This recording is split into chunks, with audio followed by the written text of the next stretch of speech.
김건희 특검법 국회 본회의 재표결을 하루 앞두고 어제 국민의힘 내부가 김건희 리스크에 민심의 인내심이 임계점에 달했다라며 들끓었습니다. 당 지도부는 일단 당론으로 부결시킨다는 방침입니다. 그러나 지금 당내에서부터 김건희의 디올백 수수, 도이치모터스 주가 조작 연루 의혹 사건에 이어서 총선과 여당 전당대회 개입 의혹 등이 잇따라 불거지자 특검법 공세를 저지할 명분이 없다라는 우려의 목소리가 나오고 있다고 합니다. 가장 기본적인 것이 김건희의 사과인데 대통령실은 지금은 사과할 타이밍이 아니다라는 기류라고 합니다. 한동훈 대표는 특검법이 한 번 더 넘어오면 어떻게 하겠냐라는 질문에 미리 얘기하지 않겠다라고 했습니다. 검찰이 도이치모터스 주가 조작 사건에 연루된 김건희에 대한 처분을 서두르고 있습니다. 검찰 내에서는 이달 안에 불기소 결론을 낼 것이라는 관측이 많은데요.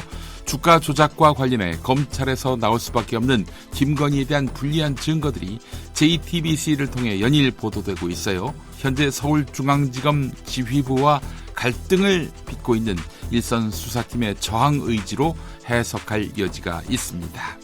그 숱한 증거에도 불구하고 정황만 있을 뿐 주가 조작 연루 사실이 없다 이러면서 김건희에게 면죄부를 주려는 것이 검찰 지휘부입니다. 예상했던 대로지요.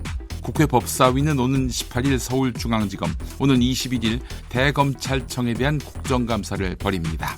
이때 야당 의원들을 중심으로 김건희에게 줄줄이 면죄부를 줄 검찰에 대한 공세가 거셀 전망입니다. 정부 산하 KTV가 부산 엑스포 유치 열망을 알리겠다며 지난해 청와대 관저들에서 처음으로 국악 공연을 녹화했습니다. 공연 한 차례에 KTV 사상 가장 많은 8,600만 원의 예산이 들어갔는데요. 방송사 측은 프로그램 녹화를 위한 공연이라 관중 없이 진행했다고 강조했습니다. 하지만 관람객이 있었습니다. 바로 김건희입니다.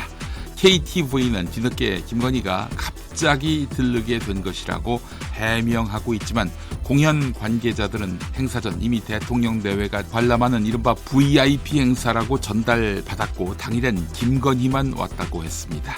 KTV는 한 번도 객석을 비추지 않았습니다. 이런 가운데 공연에 투입된 총 예산 중 대부분은 2천만 원 이하의 수의 계약 여러 건으로 나눠서 썼다고 합니다.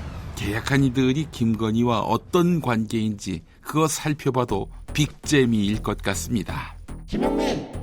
주요 공기업 준정부기관의 상임감사 절반 이상이 정치권에서 온 낙하산 인사로 집계됐습니다. 권력을 잡은 측에서 경영진을 감시하고 견제할 핵심 자리에 전문성이 없는 인사들을 하사품처럼 내려보냈다는 얘기입니다. 대부분 감사들은 억대 연봉을 받고 있었습니다. 최근 물의를 일으키고 있는 김대남 전 대통령실 선임행정관은 대학에서 토목공학을 전공한 뒤 특별한 금융 관련 경력이 없는데도 총선 출마가 좌절되자 차와 기사가 제공되는 연봉 3억 원의 SGI 서울보증 상근감사로 재직 중입니다. 상임감사 자리를 두고 있는 공공기관이 28곳인데 이 가운데 공석인 5곳을 제외한 23곳 중 13곳, 즉 56%에서 정치권 출신이 앉아있다고 합니다. 정승윤 국민권익위원회 부위원장이 지난달 김모 부패방지국장의 죽음에 관해 고인이 이재명 대표 헬기 사건으로 매우 힘들어했다라고 말한 것으로 확인됐습니다. 김 국장의 직속 상관이었던 정승윤 부위원장, 김건희 명품 가방 수수 의혹을 무혐의 종결하라라는 취지의 압박을 행사했다는 의혹을 받고 있죠. 김 국장은 이 사건 조사 실무를 총괄하다가 지난 8월 8일 숨진 채 발견됐습니다.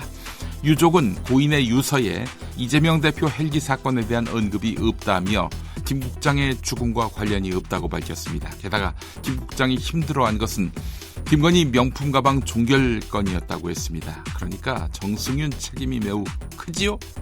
아무리 김 국장 죽음의 책임을 피해가고 싶다 하더라도 할 말이 따로 있습니다. 최근 국내에서 원자력 발전 회귀국, 원자력 발전으로 돌아간 나라로 언급되는 스웨덴, 네, 마지막으로 신규 원전을 가동한 건 1985년이라고 한겨레가 짚었습니다. 스웨덴은 2022년 국가 에너지 정책의 목표를 100% 재생에너지에서 100% 탈화석으로 변경한 티도 협정을 체결했지만 40년 동안 원전을 새로 지은 경험이 없습니다. 지금까지 7기의 원전을 폐쇄했고 6기를 가동 중일 뿐입니다. 외려 원전의 전력 생산 비중은 2004년 50.4%에서 2021년 30.8%까지 떨어졌습니다. 이 때문에 스웨덴 정부의 최근 원전 회귀를 두고 스웨덴에 더 이상 자체 원전 산업이 없다는 사실을 무시한 것처럼 보인다는 지적도 나옵니다. 조선일보만 보면 바보 되기 딱 좋습니다.